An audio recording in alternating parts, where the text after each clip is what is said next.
الرجاء جمهورها راس مالها. السلام عليكم معاشر الجارد، كيف راكم؟ مزيانين؟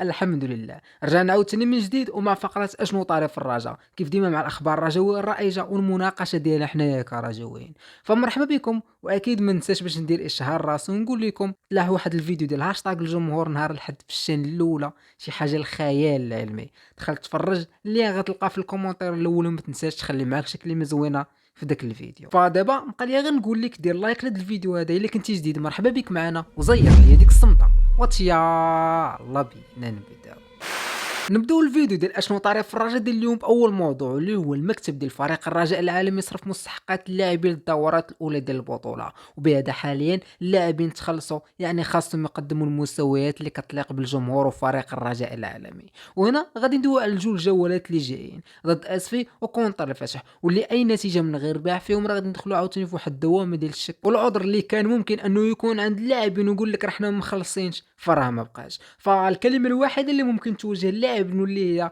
ترجلوا معنا، لعب وخذ رزقك. واكيد اي واحد كيجي الرجل وحتى هو كياخذ رزقه، راه كون اكيد انه غادي يجي واحد النهار وغادي يطلع في العماريه. المهم ما علينا، الرجاء وكيف ما كنعرفوا ان في هذه الفتره ديال التوقف الدولي واللي مازال مستمر لثلاث ايام كانوا فيها ماتشات استعداديه مع ثلاثه ديال الفرق، واكيد غادي نعطيو الخلاصه ديال هذه المده هذه. ولا الرجاء خرجت بالعلامه الكامله من بعد الفوز على الزمام روطاس وطنجه، والمدرب زين باور في هذه المده هذه قرر انه يعطي مده طويله لاغلب اللاعبين الرسميين باش انه يستقر على تشكيله وحده ويكون الاستقرار في التشكيله، كيف ما خلاها طاوسي باش يلقى النواه. توقف البطوله عندها جوج ديال الطرق، يا اما الاستغلال ديالو الاستفاده منه النتيجه غتبان في الماتشات الرسميه الجايين، يا اما تضييع الوقت وتصور المحروقين والنتائج السلبيه غتبان في الماتشات الرسميين. واكيد حنايا كجماهير رجاء راه كنتمناو اللعيبه الثانيه باش انها ما تكونش، حيت غادا تضر الجمهور وغادا تضر الفرقه حتى هي، وغادي نرجعوا لدوامه المدرب خاصو يمشي في حاله، وهذا الشيء هو اللي ما بغيناش. فاحسن حاجه ممكن طرا من بعد 20 يوم واللي هي الرجاء تكون راجعه بزاف ديال النقاط ضد الفتح واسفي،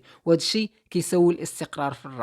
هاد المده هذه ديال التوقف جميع الجماهير الرجويه شافوا واحد المهاجم جديد كيدخل مع الفريق في الماتشات الوديه، واللي هو المهاجم النيجيري كارس اتشيمان. هاد الاخير هذا اللي تم الاقتراح ديالو باش انه يجي ويدوز واحد المرحله ديال التيست، وايضا حتى المدرب يشوف المستوى ديالو واش انه غادي يليق بالرجاء ويتم التعاقد معه في الميركاتو الجاي او فقط كروسه بلا رويد. وعلى حساب ما يروج ان هذا المهاجم هذا النيجيري فايت اكسل ما في حاجه وحده واللي هي كيلبس كبر منه في رجليه. وحتى الجماهير الرجويه لاحظت هذا البلان هذا، خصوصا في المده اللي كان كيبان فيها في الملخصات ديال الفريق اللي كيتلاحوا من بعد الماتش، بان ان السيد كيقدر يدير كل شيء الا انه يلعب كره القدم، وبهذا فراه غادي يكون بعيد كل بعد لانه يكون واحد من بين اللاعبين ديالنا هذا العام هذا. وبهذا فرا المكتب ديال فريق الرجاء العالمي ولا مجبر عليه باش انه يغيز ملف المهاجم قبل اقتراب الميركاتو، خصوصا ان هذا الميركاتو هذا تقدر تلقى فيه ميسي كيدوب بالدارجه وما تلقاش مهاجم اللي يقدر يخلق لك الفارق. انت اصلا راه باينه كل فرقه عندها شي طياره راه غتعض فيها بسنانه باش انه يكمل معاهم لاعب. ما يمكنش بنادم عنده الذهب في الفرقه وغادي يجي غادي يعطي لك هاد اللعيبه اللي كنشوفها غير في الرجاء. فرا بكل واقعيه شخصيه الحاجه الوحيده اللي وليت كنتمنى انني نشوفها في الرجاء واللي هي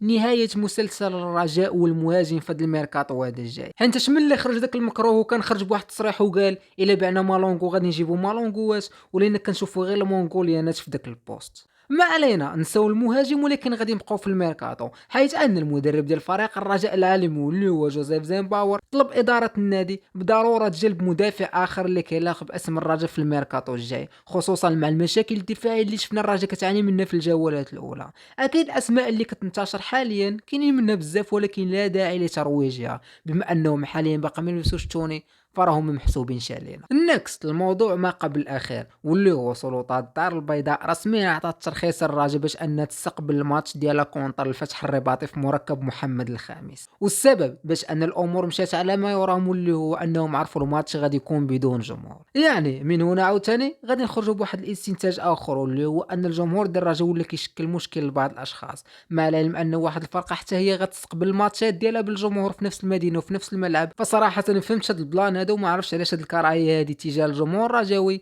حيت كل ماتش كان غادي يكون بالجمهور والزمر لعبات الرجاء في دونور. دوينا على الجمهور، غادي نمشيو نيشان باش ندويو على اخر موضوع اللي هو رسميا وكيف ما كنا نشرنا لها سابقا، الالتراس المغربيه تقرر مقاطعه الجولتين المقبلتين من البطوله الوطنيه اسبرو، والسبب اللي هو العقوبات اللي ولاو كيتلقاوها والمضايقات اللي ولاو كيعيشوها الجماهير المغربيه. هاد المقاطعه هذه اللي غتكون شامله على جميع المجموعات سواء ديال القسم الاول وحتى القسم الثاني. وهنا عاوتاني فين غادي نقولوا انها جات فرصه كبيره باش اننا نغربلوا بين المجموعات وبين الجمعيات ونشوفوا شكون اللي غادي يتمرق وشكون اللي غادي يخرج من رونتو. اكيد قبل ما نساليو الفيديو غادي نقولوا الحريه للجماهير المغربيه. المهم انا غادي نكون وصلنا للاخر كيف العاده، فيديو خفيف ظريف جينا باش ندويو على اشنو طرا في هاد الايام هادي ونناقشوهم حنايا كرجاويين. فاكيد هبط الكومونتير وعطي الراي ديالك على اي موضوع شنو بان لك فيه. درتي لايك كومونتير سبسكرايب، فراه حاليا بقى لي غير نقول لك بيس.